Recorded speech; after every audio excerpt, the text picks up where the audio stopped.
Morning friends, நான் உங்கள் பிரேமா. ஜோராவா படிக்கலாம் வா, தேர்வில் வெற்றி பெறலாம் வா.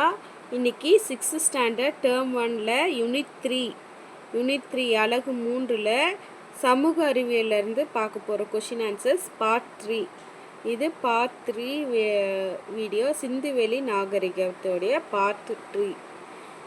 இது TET paper 1 and 2 STD special டெட்டுக்கு யூஸ் ஆகிற வகையில் எடுக்கப்பட்ட line by line question and answers. So subscribe பண்ணிவிட்டு பாருங்கள், திரும்ப போட்டு பாருங்கள். சிந்துவெளி நாகரிகம், இன்றைக்கி சிந்துவெளி நாகரிகம் லெசன்லேருந்து யூனிட் 3 லெசன்லேருந்து பார்க்க போகிறோம். இதோடைய கால வரையறை, புவி எல்லை தெற்கு ஆசியாவுடைய காலப்பகுதி வெண்கல காலம். தெற்கு ஆசியாவுடைய காலப்பகுதி என்னது? வெண்கல காலம். காலம் கிபி 3300 to 1900. கதிரியக்க கார்பன் வயது கணிப்பு முறை மூலம் முடிவு செய்யப்பட்டது. பரப்பு 13 லட்சம் சதுர கிலோமீட்டர். நகரங்கள் 6 பெரிய நகரங்கள். கிராமங்கள் 200க்கும் மேற்பட்ட கிராமங்கள். செகண்ட் கொஸ்டின், தொல்பொருள் புதையுண்டு இருக்கின்றனவா இல்லையா என்பதை அறிய பயன்படும் கருவி ரேடார் கருவி. தொல்பொருட்கள் புதையுண்டு இருக்கின்றனவா இல்லையா என்பதை அறிய பயன்படும் கருவி எது? ரேடார் கருவி. மக்கள் வெண்கலம் பயன்படுத்திய காலம். மக்கள் வெண்கலம் வெண்கல பொருட்கள் பயன்படுத்திய காலம் எப்போனா வெண்கல காலம் அப்படின்னு சொல்லுவாங்க. தொல்பொருள் ஆய்வாளர்கள் இந்திய எல்லைக்குள் எந்த நாகரிகம் இருந்த இடங்களை கண்டுபிடித்தனர்? ஹரப்பா நாகரிகம். தொல்பொருள் ஆய்வாளர்கள் இந்திய எல்லைக்குள் எந்த நாகரிகம் இருந்த இடங்களை கண்டுபிடித்தனர்? ஹரப்பா நாகரிகம். அப்படி இல்லைன்னா இப்படி கூட கொஷின் கேட்பாங்க, இந்திய எல்லைக்குள் உள்ள ஹரப்பா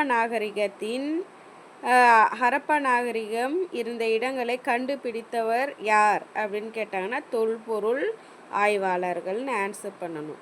ஹரப்பா நாகரிகம் எப்படிப்பட்ட நாகரிகம்?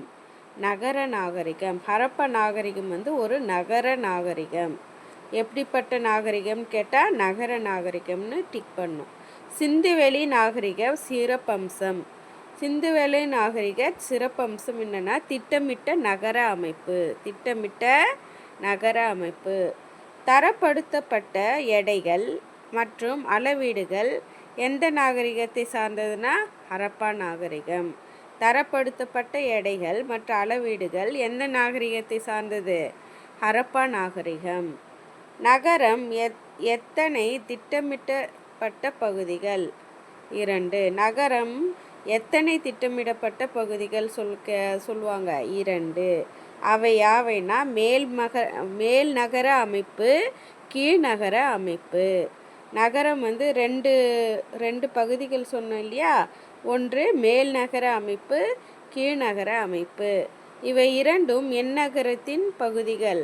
ஹரப்பா நாகரிகத்தின் பகுதிகள். இவை இரண்டும் எந்நகரத்தின் பகுதிகள்? ஹரப்பா நாகரிகத்தின் பகுதிகள். இப்போ இந்த 10 கேள்வியிலேருந்து நான் ஒரு கேள்வி கேட்பேன், நீங்கள் கமெண்ட்டில் பதில் சொல்லுங்கள். நகரம் எத்தனை திட்டமிடப்பட்ட பகுதிகள்? இதோடைய ஆன்சரை கமெண்ட்டில் பதிவிடுங்க. மேலும் எனக்கு சமூக அறிவியல்லேருந்து கேள்வி பதில் வேணும்னா சமூக அறிவியல்னு போடுங்க. இல்லை எனக்கு தமிழ் மட்டும் போதும் அப்படின்னு தோணுச்சுன்னா தமிழ் அப்படின்ட்டு கமெண்ட்டில் போடுங்க. அதுக்கு தகுந்த மாதிரி நான் வீடியோஸ் அப்லோட் பண்ணுவேன். Thank you friends.